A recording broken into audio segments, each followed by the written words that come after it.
할렐루야. 하나님의 은혜와 사랑하심이 오늘도 거룩한 예배 자리에 참석한 저와 여러분의 가정 가운데 충만히 있기를 주님으로 축복합니다. 이번 주는 모든 사람들이 기뻐하고 즐거워하는 성탄 주간이기도 합니다. 성탄절을 맞이하여 우리가 가장 많이 듣는 표현 중에 하나가 하늘의 영광이고 이 땅의 평화라고 우리는 너무나 익숙하게 잘 듣는 이야기이기도 합니다. 그렇듯 예수님의 탄생은 이 땅의 그리스도인들에게 뿐만 아니라 세상 많은 사람들에게 얼마나 중요한 것인지를 굳이 설명하지 않아도 우리가 잘 알 수 있는 절기이기도 합니다. 그러나 여러분, 예수님의 탄생도 중요하지만 예수님이 이 땅에 오신 가장 중요한 목적을 이루는 것 또한 중요하다는 것 또한 잊지 마시기를 바랍니다. 우리가 태어난 것도 중요합니다. 그러나 중요한 것은 내가 태어나서 무엇을 위해서 어떤 목적을 가지고 살아가느냐라는 것은 삶의 본질과 같은 문제이기 때문에 너무나 중요한 것이겠죠. 모든 사람들이 성탄으로 인하여 예수님의 탄생의 기쁨을 즐기며 누릴 때에 예수님께서는 이 땅에 무엇 때문에 오셨는가라는 중요한 목적을 기억하시면서 진정 오늘 성경에 기록된 것처럼 예수님께서 이 땅에 오신 목적을 이룬 것을 성경을 통해서 31절에 이렇게 이야기를 하고 있습니다. 뭐라고 얘기하고 있냐면 예수님께서는 영광을 받았고 또는 하나님께서는 예수님을 통해서 영광을 받으셨다라고 기록하고 있습니다. 예수님의 탄생이 하늘에는 영광, 이 땅의 평화라고 한다면 예수님께서 이 땅에 오셔서 그 목적을 성취할 때 비로소 그것은 예수님에게는 또 다른 영광이고 또 예수님을 통해서 하나님에게 영광이라는 것 기억하시면서 탄생을 통해서 예수님의 성탄을 통해서 예수님이 이 땅에 오신 진정한 목적을 다시 한번 돌아보며 나갈 수 있는 저와 여러분 되었으면 참 좋겠습니다. 단순히 성탄의 즐거움에 취하는 것으로 끝나는 것은 세상 사람들입니다.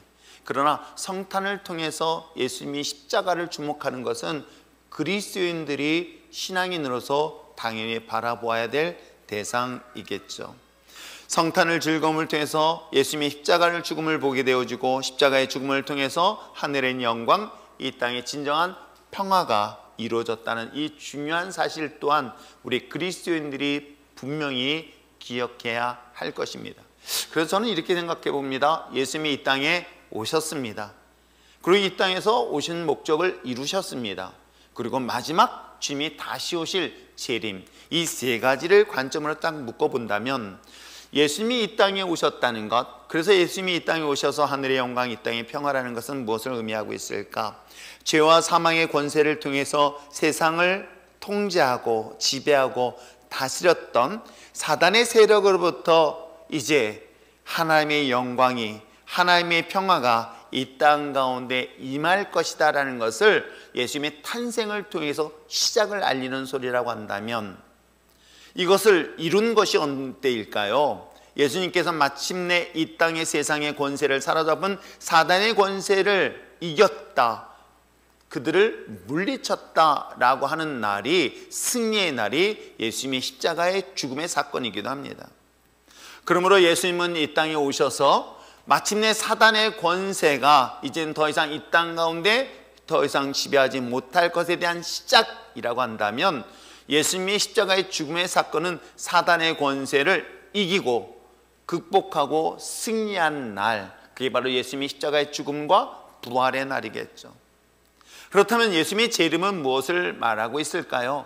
이와 같이 예수님께서 세상 사단의 권세를 승리한 것을 마침내 완성되어진 날이라고 이해하시면은 예수님의 십자가의 죽음과 재림, 그리고 예수님이 이 땅의 탄생까지도 전체적으로 이해할 수 있는 내용인 것입니다.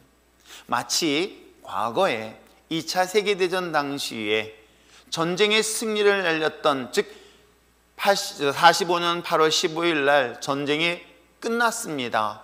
그리고 마침내 유엔을 비롯한 모든 연합군이 승리를 알렸고 일본은 패망하였습니다 라고 했던 승리와 패망의 소식을 전혀 듣지 못했던 당시에 숨어 있었던 일본군의 패잔병들의 이야기들은 한 번쯤은 들어봤을 것입니다.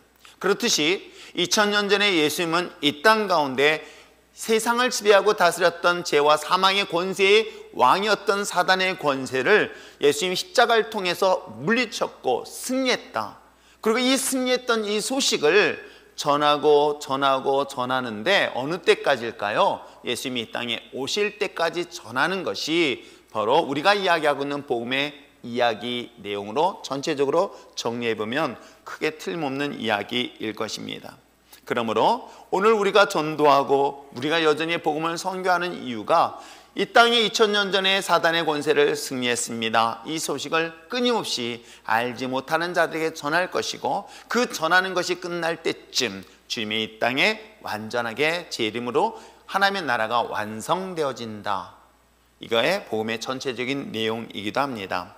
자, 그러한 가운데서 오늘 본문을 살펴보려고 합니다.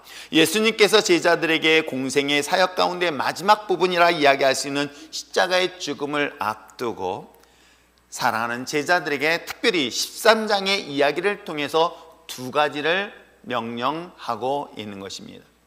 그것이 지난 시간에 말씀드렸던 것처럼 첫 번째는 예수님께서 친히 제자들의 발을 씻겨 주셨습니다. 제자들의 발을 씻겨 주시면서 14절에 기록되어져 있는 것처럼 무엇을 의미하고 있을까요? 서로 용서하라. 즉 세족, 섬김의 진정한 의미는 바로 서로에게 있어서 죄와 허물들을 용서하라는 것이 주님께서 이 땅에 오신 궁극적인 목적을 우리를 통해서 성취해 주는 첫 번째 이야기이기도 합니다. 그리고 또한 두 번째 이야기하고 있는 내용이 오늘 우리 함께 읽었던 본문 내용이죠. 34절의 말씀 한번 읽어볼까요? 34절 읽겠습니다. 시작.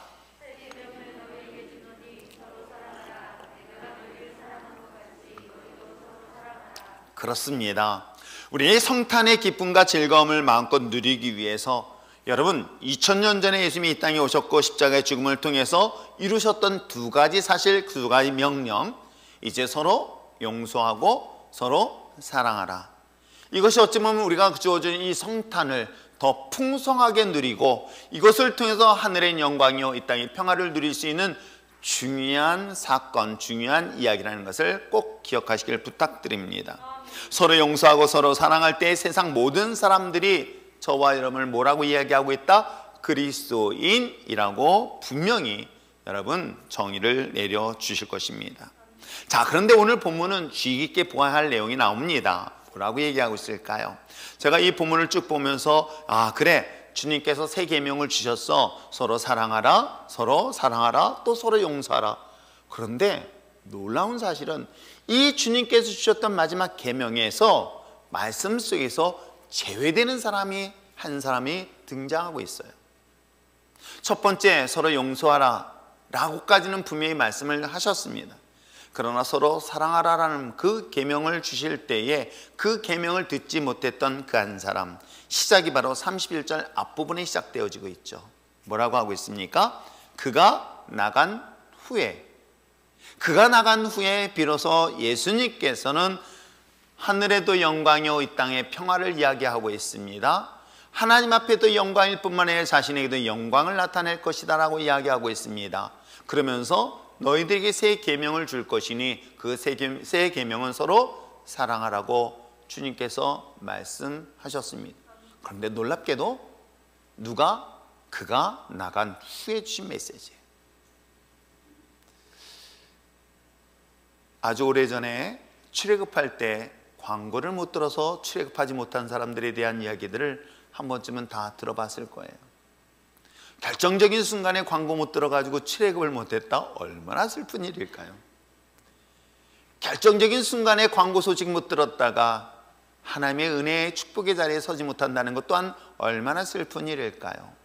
마지막까지 정말 열심히 잘 따라봤는데 그 마지막 한마디 듣지 못해가지고 불행한 일을 경험한다? 야, 이것처럼 슬픈 일이 과연 어디 있을까? 그 이야기가 오늘 본문 내용이기도 합니다. 한번 볼까요? 우리가 그가 나간 후라고 본문은 그렇게 기록되어 있지만 그가 누굴까? 원문에는 이 그가라는 대신에 분명하게 실명이 기록되어 있습니다. 그래서 어떻게 기록되어 있냐? 유다가 나간 후에라고 기록되어 있어요. 지금 우리 개역개정에는 그가라고 하지만 원문에는 유다가 나간 후에, 그가 나간 후, 유다가 나간 후에. 그럼 유다는 어떻습니까? 베드로도 그리했던 것처럼 예수님을 따르기 위해서 자신의 모든 것들을 내어 던지고 주님을 따랐습니다. 3년이라는 기간 동안에 예수님과 열심히 같이 동행했던 인물 또한 가룟 유다입니다. 어디 그뿐이겠습니까? 우리가 13장 앞부분에 보여준 것처럼 세족식에도 참석을 했습니다. 그리고 이 중간 부분에 우리가 보지는 않았지만은 바로 성찬식에도 참석을 합니다. 세족식, 성찬식을 다 참여했던 예수님의 제자인 베드로. 그런데 마지막 결정적인 순간에 예수님을 통하여 영광을 받으실 것이고 또 예수님을 통하여 하나님의 영광을 보지 못하여 안타까운 인물로 소개하고 있으니 그 인물은 가룟 유다. 하늘의 영광, 이 땅의 진정한 평안을 경험하지 못하고 마지막 순간에 여기서 제외됐던 유다. 이 말씀을 잘 생각하면서 혹시 우리 자신은 어떨까를 돌아봤으면 참 좋겠습니다. 오늘 우리는 자신의 신앙을 끊임없이 다시 한번 점검해 볼 때에 마지막 하나님의 영광의 자리고 이 땅 가운데 진정한 평화가 우리 삶 가운데 있을 것이라고 이야기하는 그 결정적인 순간에 혹시 그 자리에 여러분들이 제외가 된다면 어떨까요? 저는 개인적으로 목사의 욕심에서는 여러분 한 사람도 그 자리에, 즉 하나님의 영광의 자리에 낙오되지 않기를 저는 소망할 뿐만 아니라 그 소망이 좀 더 지나쳐서 열정적으로 단 한 사람도 거기서 낙오되지 아니하도록 어떻게든 몸부림치고 있는 것 또한 제가 해야 될 역할이 아닐까 생각을 하게 되어지기도 하죠. 모든 사람들이 성탄의 즐거운 파티에 다 참석했었을 때에 혹시라도 그 파티 자리에서 제외된, 그래서 소외된 자가 있다고 한다면 어떨까요? 모든 사람들이 즐거워하는 그 결혼의 혼인잔치 자리에 그곳에서 내어쫓김을 당하여 어두컴컴한 데서 울며 탄식하는 사람이 있다고 한다면 어찌해야 될까요? 저 개인적으로는 다른 곳은 모르겠습니다. 그러나 최소한 율전교회 저에게 맡겨진 영혼들 한 사람도 낙오되지 않기를 기대하고 바라고 욕심내는 것 또한 저의 몫이 아닐까 생각을 하게 되어지죠. 그런데 모든 사람들이 성탄의 그 파티에 참석한 그 자리에 오늘 성경에 기록된 이 가룟 유다, 이 한 사람이 빠졌으니 그것이 또한 우리가 한 번쯤은 돌아보아야 될 신앙의 모습은 아닐까. 우리는 분명 그리스도인으로서 예수님을 따랐습니다. 예수님을 믿는다고 고백했습니다. 근데 정작 주님께서 다시 오실 그 주님의 그 파티의 자리에, 주님의 영광의 그 자리에 혹여라도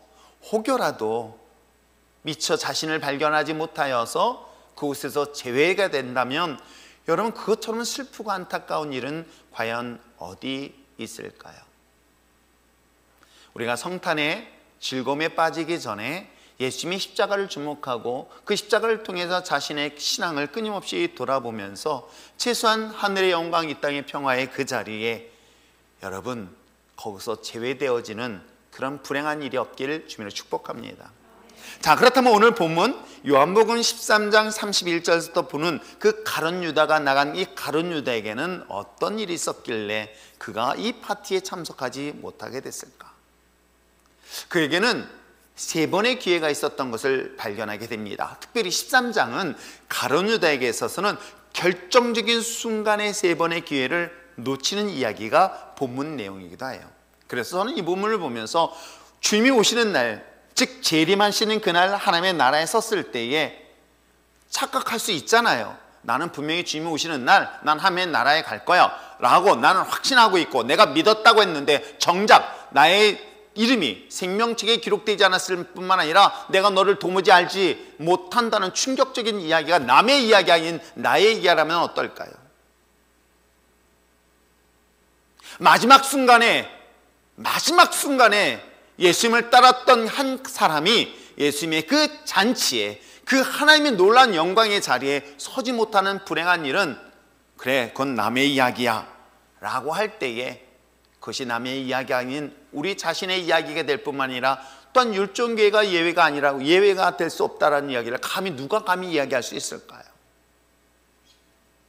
목회자인 저 자신도 마찬가지입니다. 그는 여기엔 예외가 될 수가 없습니다. 저 또한 마찬가지입니다. 열심히 주님의 일을 했다고 하지만 주님이 도무지 내가 너를 알지 못한다는 이 충격적인 사실은 이 본문의 사건을 통해서도 분명히 보여주고 있다고 한다면, 어찌 보면 우리 인생에서 주님의 영광의 자리에 서는 영광의 자리에 서는 데 있어서 제외되지 아니한 저와 여러분들에게 위해서 주어진 모든 환경 속에서 주어지는 상황, 시험들을 이기며 나갈 수 있는 저와 여러분 됐으면 참 좋겠습니다. 자, 그렇다면 오늘 이 본문을 통해서 가룟 유다가 가지고 있는 실수, 그 가룟 유다에 있는 그 세 번의 기회가 어떤 기회였고 그 기회를 어떻게 놓쳤는가를 살펴보려고 합니다. 첫 번째, 이 본문을 보면 앞부분 13장 2절부터 시작되어집니다. 자, 13장 2절 말씀을 함께 읽어볼까요? 13장 2절 읽겠습니다. 시작.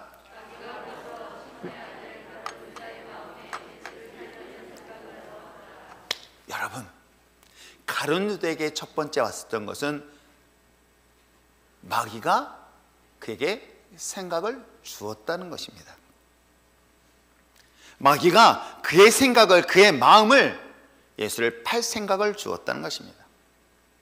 생각이라는 것은 우리에게 있어서 긍정적인 것과 부정적인 것, 이 모든 것들을 다 가질 수 있습니다. 그러나 한 가지 분명한 사실은 그 생각이 어떤 것인가는 분명히 분별을 해야 되는 것은 누구의 몫이냐면 우리의 몫인 것입니다. 마귀는 유다에게 예수를 배신할 수 있는, 배신하기 위하여 팔 생각을 불어넣었다라고 기록하고 있는 것이에요. 이것을 한 번쯤은 생각해 봤습니다. 오늘날의 현실적 상황에서 한번 생각해 봤습니다.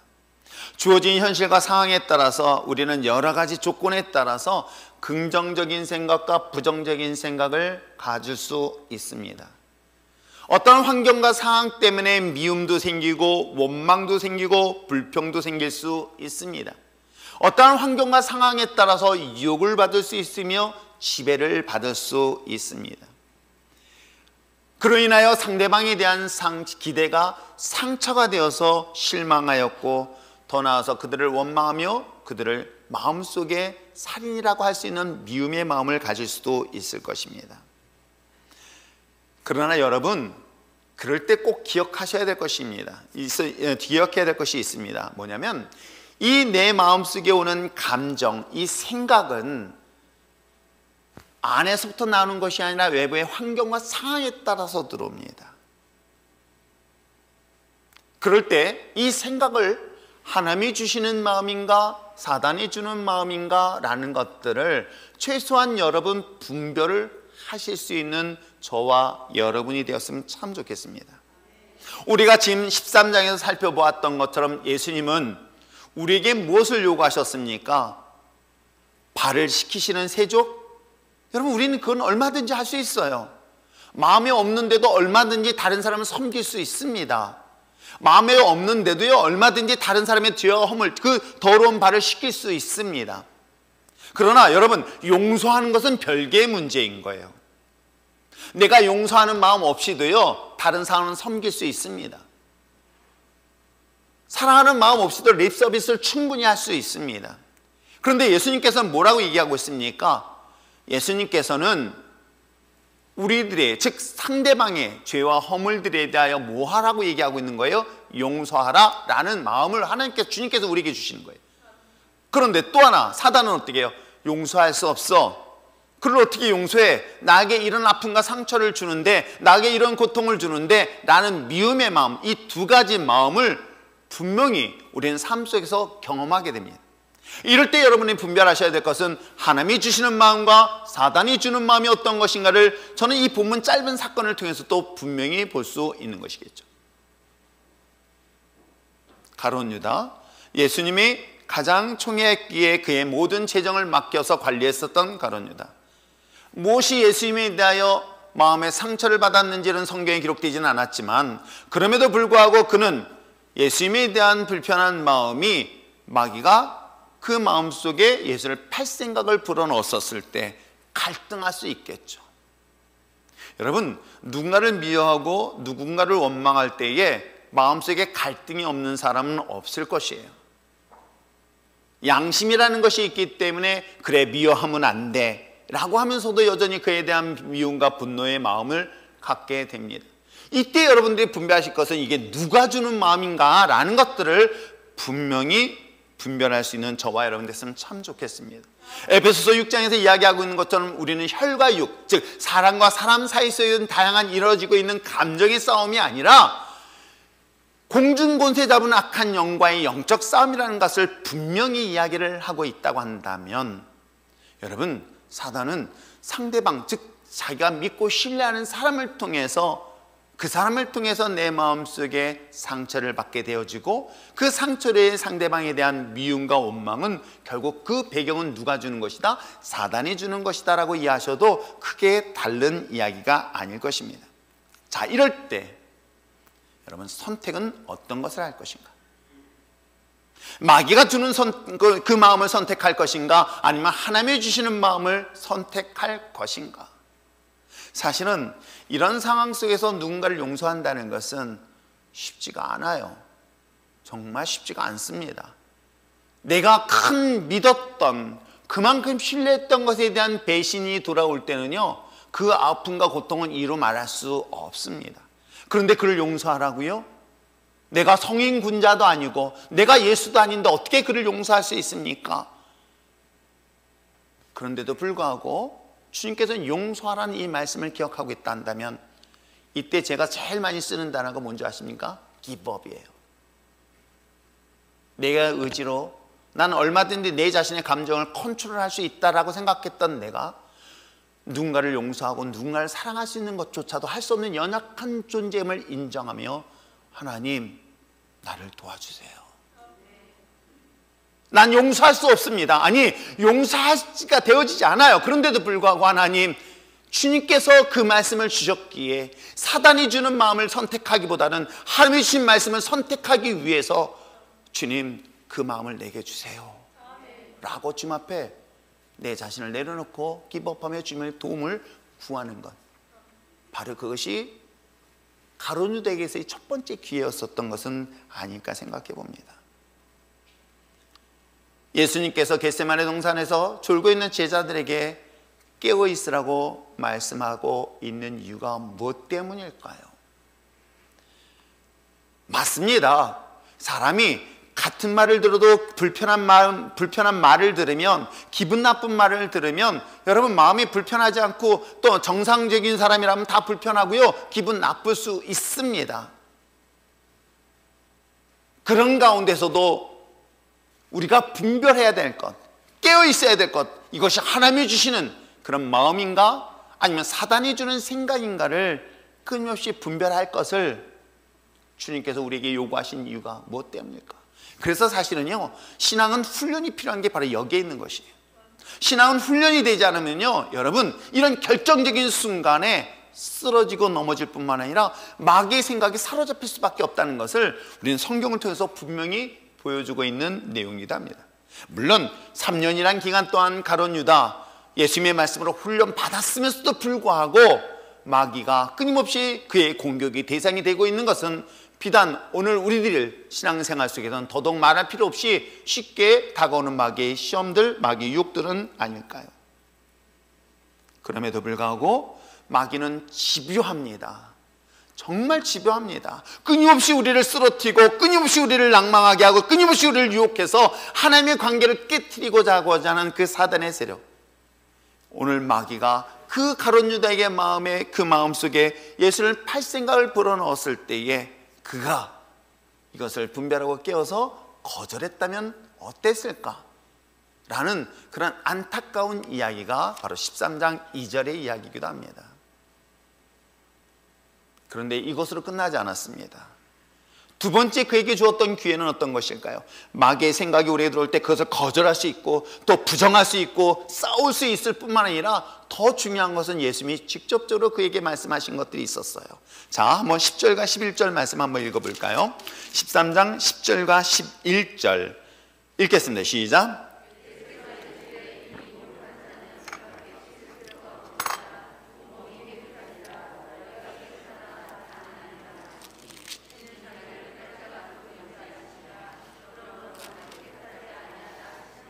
그렇습니다. 여러분, 예수님께서 이제 마귀가 그에게 예수의 팔 생각을 주었습니다. 그런데 예수님께서는 그 사실을 아시고 예수님 뭐라고 하고 있습니까? 세족식을 행해 주셨습니다. 발휘시켜 줬습니다. 그의 모든 죄와 허물들을 용서해 주셨습니다. 자, 용서해 주셨는데 그 용서해 준 것만으로도 이야기하지 않습니다. 충격적인 것은 다 깨끗하지 않다라고 예수님께서 특별히 제자들에게 지적하고 있는 것이죠. 마귀의 생각에 사로잡혔던 가룟 유다, 그 하나님의 말씀을 들을 때, 예수님의 말씀을 들었을 때에 그것이 그에게는 또 다른 기회라는 것 여러분 아십니까? 주님께서 내게 들려주신 그 메시지가 주님 앞에 돌아오라는 또 하나의 사인이라는 것을 여러분 아십니까? 하나님의 말씀을 듣고 돌아서는 자가 있는가 하면 하나님의 말씀을 듣고 여전히 나와 상관없이 가는 사람 또한 있습니다. 전혀 듣지 못하는 사람들 또한 있을 것입니다. 그 상황이 주님의 말씀에 나와 전혀 상관없다라고. 혹시 우리는 하나님의 말씀을 자기가 듣고 싶은 말 듣고 싶길 원하고 이 자리에 서 있는 것은 아닐까요? 제가 처음에 교회를 개척하고 초기였었습니다. 제가 말씀을 강론하고 계속 하다 보니까 어느 분이 저한테 오셔서 이런 이야기를 합니다. 자신은 일주일 내내 수고하고 힘들었는데 목사님, 주일날만큼은 축복의 메시지만 전해주시면 아니 될까요? 라고 저에게 조심스럽게 제안을 하시더라고요. 그래서 그 다음부터는 축복의 말씀을 계속 찾아봤습니다. 그런데 제 눈에는 예수님의 무서운 징계의 소리만 들리니 이걸 어찌해야 될까? 그것이 마태복음 23장 이후의 이야기예요. 혹시 우리는 하나님의 말씀을 듣고 싶은 것들, 위로하고 격려하고 용기를 북돋으며 또한 뿐만 아니라 칭찬의 이야기를 듣고 싶어서 이 자리에 와 있는 것은 아닐까? 여러분, 그렇습니다. 위로하고 격려하고 또 용기를 북돋으며 칭찬할 수 있는 그 사람의 말씀은 내가 믿음으로 살아가는 자들에게, 믿음으로 사명을 감당할 때에 세상에서 그 엄청난 영적 싸움을 감당하여 지친 우리에게 준 메시지라면 충분히 그 메시지는 위로가 필요할 것입니다. 용기를 북돋을 말씀으로 필요할 것입니다. 그러나 시대적 상황을 여러분 분별해 보시기를 바랍니다. 나는 지금 믿음으로 살고 있는가를 스스로 질문을 던져보시기를 바랍니다. 이 시대적 상황 속에서 주님은 이제 종말을 점점 알리고 있는 이때에, 여전히 하나님의 심판이 눈앞에 다가오고 있는 이때에 하나님의 심판이 없다라고 하는 거짓 선지자들의 과거의 예언처럼 그 말씀을 우리에게 혹시 익숙해서 그 말씀에 귀 기울이고 있는 것만은 아닐까요?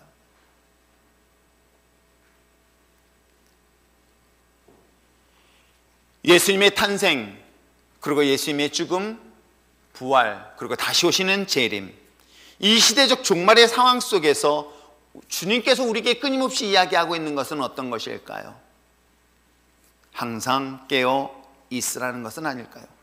믿음으로 깨어 이 시대를 분별하는 것은 아닐까요? 마귀가 주는 생각에 내 삶을 사로잡혀서 계속 갈 것인가? 아니면 하나님이 주신 마음을 가지고 주님의 공의와 정의를 선포하며 주님의 나라를 이루는데 깨어있는 그리스도인의 삶을 살 것인가를 분별하는 것이 오늘 이 시대의 그리스도인들에게 삶에 살아가야 되는 모습은 아닐까요? 잠시 마귀의 유혹이나 마귀의 시험에 쓰러지고 넘어질 수 있을 것입니다. 그러나 주님께서 말씀하시고 있는 거예요. 여전히 너희들 가운데, 우리 가운데 깨끗하지 아니하다는 그 말씀이 나 자신의 신앙을 점검하고 돌아봐야 되는 것은 아닐까? 거기에는 저 자신도 예외가 되지 않습니다. 너는 거룩하니? 너는 그리스도의 십자가로 통하여 구원의 확신과 믿음을 가지고 있느니, 그 구원의 확신을 믿음을 가진 자라고 한다면 주님께서 뭐라고 말씀하시고 있니? 용서하고 사랑하라. 그걸 통해서 너가 주님의 제자가 되는 것을 확정져서 사람들이 볼 것이다 라고 이야기하고 있었을 때, 거긴 나는 합당한 삶을 살고 있는가를 끊임없이 스스로 점검해 보아야 함에도 불구하고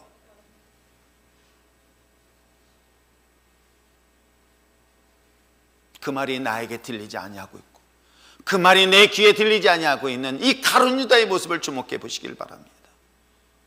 주님께서 말씀하시고 있습니다. 모든 사람들은 깨끗하나 그러나 모든 사람이 다 그런 것만은 아니다 했었을 때 우리는 착각할 수 있어요. 그래, 모든 사람은 깨끗하니까 나는 거기에 해당될 거야. 저는 말씀을 보고 성경을 보고 말씀을 보면서 연구하고 같이 말씀을 나눌 때에 항상 말씀 앞에 부끄러움을 쓸 때가 참 많이 있어요. 그냥 혼자서 이 말씀 가운데 은혜를 받고 그 말씀 가지고 내가 그렇게 살려고 주님 앞에 더 가까이 나갔으면 참 좋은데, 이 말씀을 전하는 제 입장에서는 과연 너는 어떠니? 라는 질문을 받게 되는 거예요. 오늘 주님께서 말씀하신 이 말씀이 내 자신뿐만 아니라 우리 스스로의 자신을 돌아보면서 난 그리스도의 십자가로 말미암아 거룩하였니? 그 중에 그 중에 아닌 자가 있다면 혹시 그것이 나는 아닐까? 라고 그 소리를 듣는 때에 가룟 유다에게는 그것이 두 번째 기회였던 것입니다. 주님께서 마지막 심판의 날에 깨어있으라는 그 음성이 어찌 보면 우리가 들어야 될 메시지인 것처럼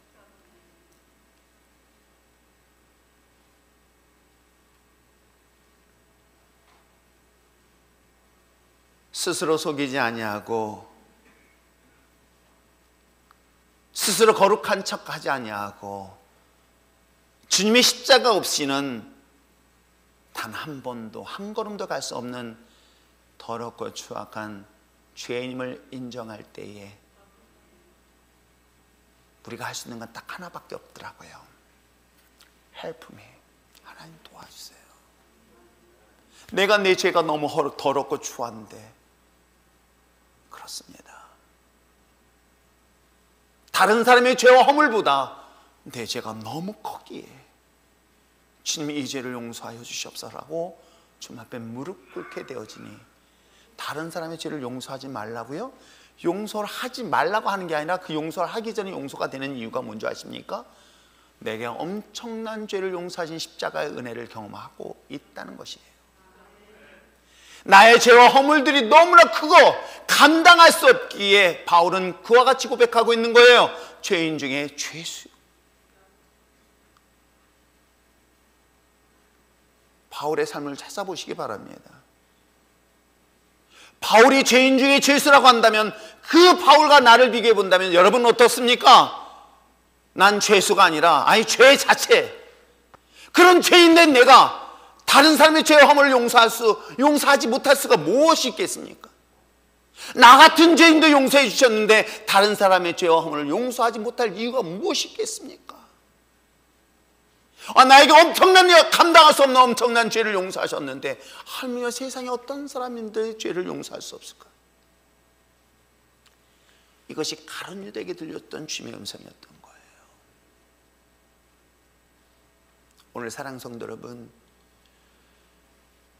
주님께서 우리들을 통해서 십자가를 통해서 구원하신 십자가의 그 구속의 은혜, 여전히 내가 죄 가운데 있음을 깨닫고 듣고 발견할 수 있는 저와 여러분 됐으면 참 좋겠습니다. 근데 그에게 또 마지막 안타까운 기회가 있어요. 그래서 마귀에 사로잡혔고 주님께서 회개하라, 천국이 가까웠다 라고 했었던 그 음성을 듣지 못하는 것, 더 안타까운 일들이 그에게 일어납니다. 어떤 일이 일어날까요? 자, 우리가 함께 읽었던 31절 내용 앞부분에 성찬 예식이 바로 21절 이하에 나오고 있습니다. 30절까지 내용은 여러분 이게 성찬 예식에 관련된 부분이에요. 다른 복음서에서 보면 마태복음이나 마가복음에서는. 자, 그런데 어떤 내용들이 등장하고 있을까요? 예수님께서 떡을 나눠주십니다. 떡을 나눠주면서 떡을 포도주에 찍어서 제자들에게 입을 넣어주십니다. 그러면서 하셨던 말씀이 뭐라고 얘기하고 있을까요? 예수님께서 말씀하십니다. 너희 중에서 나를 팔 것이다 라고 이야기합니다. 그랬었을 때, 자, 예수의 종, 즉 23절에 예수의 제자 중 하나 곧 그가 사랑하는 자 예수의 품에 누워서 품에 의지하여 누웠다. 자, 24절 말씀 한번 읽어볼까요? 시작. 시몬 베드로가 머리짓하여 말하되 말씀하신 자가 누구인지 말하라 하니 25절 그가 예수의 가슴에 그대로 의지하여 말하되 주여 누구니까? 라고 질문하는 거예요. 예수님께서 떡을 떼어 성찬식을 합니다. 나의 살과 나의 피를 먹을 것이다 라고 그의 입을 넣어줬습니다. 그랬었을 때 너희 중에서 떡을 먹는 자 중에 나를 팔 자, 나를 버릴 자, 나를 배신할 자를 이야기를 했습니다. 그랬더니 그게 누구냐라고 이야기를 하는 내용들이 바로 이러한 질문의 내용이에요. 그러면서 26절에 뭐라고 얘기하고 있습니까? 26절 읽겠습니다. 시작. 예수께서 대답하시되 내가 떡 한 조각을 적셔다 주는 자가 그니라 하시고 곧 한 조각을 적셔서 가룟 유다의 아들 유다에게 주시니. 그냥 직접적으로 말씀하셨어요. 세족식 할 때만 하더라도 너희 중에 다 깨끗하지 않다라고 했었어요. 그때 자기를 점검하면서 주님 앞에 무릎 꿇을 수 있는 기회. 이제는 주님께서 직접 말씀하셨습니다. 너희 중에 나를 팔 자가 있다라고 하면서 포도주에 떡을 적시고 그에게 입을 놓는데 바로 그다라고 얘기를 딱 하는 장면이 등장을 하죠. 자, 그러면서 27절에 뭐라고 얘기하냐면 조각을 받으는 곧 사단이 그 속에 들어간지라 라고 얘기해요. 자, 그러면 그 앞전에는 13장 2절에서는 생각이 마귀가 줬어요. 그러더니 이제는 뭐예요? 사단이 그걸 확 지배해버리는 거예요. 통치를 해버려요. 그러면서 어떤 현상이 나타날까요? 맨 마지막 절 보시길 바랍니다. 30절 읽겠습니다. 시작. 유다가 그 조각을 받고 곧 나가니 어딜 나갔어요? 그러면서 31절에 들어가는 거예요. 그가 나간 후에, 가룟 유다가 나간 후에. 여기서 또 if를 사용해 보는 거예요. 이때 만약에 주님 곁에 있었다고 한다면 어땠을까? 그의 마지막 기회. 사단이 지배하는 것으로 끝나는 것이 아니라 그가 예수님을 떠나는 장면으로 성경은 우리에게 기록되어져 있습니다. 그것이 어찌 보면 참 안타까운 모습이기도 해요. 성탄, 모든 사람이 해피하고 즐거워할 때에 그리스도인, 단순히 예수님의 탄생으로만 중요한 것이 아니라 이 탄생을 통해서 예수님이 이 땅 가운데 사단의 권세를 물리치고 승리를 알리는 첫째 시작이 예수님의 탄생이라고 한다면 이것을 완성, 이걸 정복시키고 승리한 날이 예수님의 십자가의 죽음의 사건인 거예요. 그리고 이 소식을 온 천하에 다 알려서 모든 사람들이 다 알게 된 그 주님의 그 승리의 완성되는 날이 주님의 재림의 때라고 말씀을 드렸습니다. 이 중요한 절기의 순간에 가룟 유다에게는 참으로 안타까운 일이 있었으니 하늘의 영광이요 이 땅 가운데 참다운 하나님의 평화가 이 풍성한 은혜 가운데 누리지 못하게 된 가장 중요한 배경은 가룟 유다만의 이야기일까요? 우리 또한 예수를 믿고 예수를 따르는 가운데 마지막 순간에 이런 모습으로 쓸 수 있다는 생각은 왜 하지 못할까요? 어리석은 5처녀의 비유를 여러분 너무나 잘 알 것입니다. 밤새도록 신랑을 기다렸던 10명의 처녀들. 그러나 정작 신랑이 도착했을 때는 혼인잔치에 참석하지 못하여 바깥 어두운 데서 눈물을 흘리며 떨고 있는 그 모습을 상상해 보시기를 바랍니다. 오늘 우리가 왜 깨어있지 않으면 아니 되는 이유가 무엇 때문일까요? 여전히 2000년 전에 예수님의 십자가의 사건은 예수님의 십자가를 통해서 하나님의 영광을 또한 세상 가운데 사단의 권세를 승리하였다는 사실을 공식적으로 선포한 날이 예수님의 십자가의 죽음의 사건이고 부활의 사건이기도 합니다. 이 사실을 오늘 전해 들은 우리들, 이제는 그 전해받은 저와 여러분들이 이제 그리스도를 통해서 어떤 삶을 살아야 할 것인가는 결국 우리들의 몫일 것입니다. 그러나 사단은 어떻습니까? 여전히 이 사실을 믿지 못하게 합니다. 복음의 광채를 가로막기까지 합니다. 그리하여서 결국은 우리는 끊임없이 사단의 권세 앞에 무릎 꿇게 만드는 것이 이 땅에 있는 사단의 마지막 발악과 같은 것들이죠.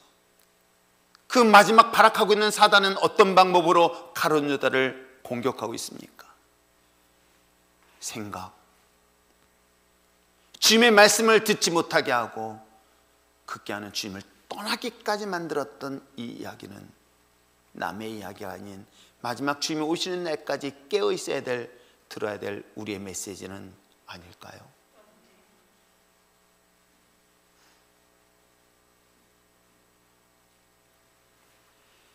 성탄절을 맞이하여 모든 사람들이 즐거워하는 이 파티의 자리에 우리는 또한 코로나19라는 또 다른 고통의 시간을 계속 진행하고 있습니다. 그리야 할 때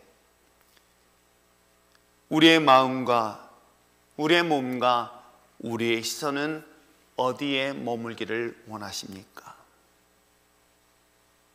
여러분의 마음과 여러분의 몸과 여러분의 시선을 어디에 두기를 원하십니까? 저는 십자가 죽으신 예수님을 믿습니다. 세상 사람들은 십자가의 죽음을 통해서 무엇을 할 수 있느냐라고 이야기하지만 십자가의 죽음은 세상의 권세, 세상에 사로잡혀 있던 악한 사단의 권세를 공식적으로 정복하고 승리한 날을 저는 믿습니다. 가장 강력한 그 십자가의 능력을 저는 믿습니다. 그런데도 우리의 마음은, 우리의 몸은, 여러분의 시선은 어디를 향하여 있습니까? 더욱더 주님 곁에, 더욱더 주님 앞에 가까이 나갈 수 있는 저와 여러분 되었으면 참 좋겠습니다. 그것을 어떤 방법으로? 그것이 바로 용서와 사랑으로. 이게 굉장히 강력하다는 것을 저는 수없이 경험을 했어요. 누군가를 용서하기 위해서 내가 할 수 있는 것은 무엇일까? 주님이 십자가를 지신 것처럼 죄와 허물을 위하여 우리가 십자가의 길을 갈 때 사람들은 미련하고 어리석다고 이야기하지만 마침내 영광, 승리의 자리에 반드시 서게 될 줄 믿습니다. 세상 사람들은 미련하다고 이야기합니다. 특별히 이제 목회자들 모임이라든가 이런 여러 가지 일들을 하다 보니까 굉장히 다툼의 갈등의 일들이 생길 때가 종종 있어요. 그럴 때 저는 이 말씀을 묵상하고 이 말씀을 삶에 적용하려고 노력하고 있고요. 그때마다 주님의 십자가를 먼저 주목해 보고 있습니다. 주님의 십자가를 통해서 나를 용서하신 그 용서를 기억한다면 그 상대방에 대한 허물과 용서를 무엇인들 용서 못할 게 무엇이 있을까? 설령 그 사람이 깨닫지 못할 때 주님은 나의 죄와 허물을 위해서 무엇을 하셨죠? 발을 씻겨주셨는데 그게 바로 십자가였던 거예요. 당신이 흘렸던 피였던 거예요. 다른 사람의 죄와 허물을 위하여 내가 대신 피를 흘림이 내가 은혜를 받은 믿음의 자녀의 삶이라는 것을 깨닫게 됐던 것이죠. 용서는 말이 아닙니다. 삶의 실천인 것입니다. 그래서 주님께서 말씀하시고 있는 거예요. 너도 그와 같이 하라라고 이야기하고 있는 거예요. 그리고 더 나아가서 그들을 사랑하라고 이야기하고 있습니다. 두려움, 염려, 유혹, 각종 수많은 사단의 시험들, 이런 것을 통해서 우리의 마음을 빼앗으려는 사단의 시험으로부터 분별하며 깨어있을 수 있는 저와 여러분 됐으면 참 좋겠습니다. 그리할 때마다 주님의 십자가의 은혜, 직분의 자리, 사명의 자리, 구원받은 은혜의 자리에 주님이 내게 말씀하시고자 하는 그 음성의 자리에 귀를 열고 듣는 저와 여러분 되어지기를 부탁드립니다. 마지막으로 그 어떤 환경과 상황 속에서도 십자가만큼은 절대로 떠나지 마십시오. 절대로 십자가 앞에 여러분 멀리 떠나지 않냐는 저와 여러분 되시길 부탁드립니다. 한 자매한테 그랬어요. 우리가 사실 어떤 어려움이 있으면 제일 먼저 일어나는 일들이, 저는 어렸을 때 신앙생활 때 옛날 목사님이 그런 얘기 하잖아요. 금자리, 은자리, 똥자리. 진짜로 그랬어요. 제가 항상 기분 나쁘지만은 고개를 들지어다 허명에 제 자리예요. 항상 제 자리였던 그 자리가 어느 순간인가 항상 기대되어지는데 여러분 어떻습니까? 어느 순간부터인가 내가 하나님 앞에 시험이 들고 사단의 유혹에 빠지니 나도 모르게 점점 멀리 했다가 저같이 예수님을 떠나본 적도 있었어요. 그래도 아직까지 생명이 유지가 됐었기에 주님 앞에 돌아온 것, 이건 은혜입니다. 그러나 여러분, 그런 어리석은 선택하지 않기를 주님으로 축복합니다. 가룟 유다, 이 세 번의 기회가 어찌 보면 우리가 꼭 기억해야 될 것, 마귀가 주는 생각, 주님께서 나에게 말씀하시는 이 말씀, 그리고 그 어떤 경우일지라도 주님을 떠나지 않은 이 자리, 이것이 마지막 주님이 오시는 그날까지 그리스도인으로서 지켜야 될 자리가 될 때에 성탄 그 의미가 더 풍성한 열매로 맺게 될 줄 믿습니다. 저는 이번 성탄은 선물을 나누기보다는 마음속에 깊은 상처들, 아픔들, 고통들을 서로 용서하고, 그리고 가슴에 품고 안아주며 사랑을 나눌 수 있는 그런 성탄의 중요한 절기가 되어지기를 주님으로 축복합니다. 기도하겠습니다.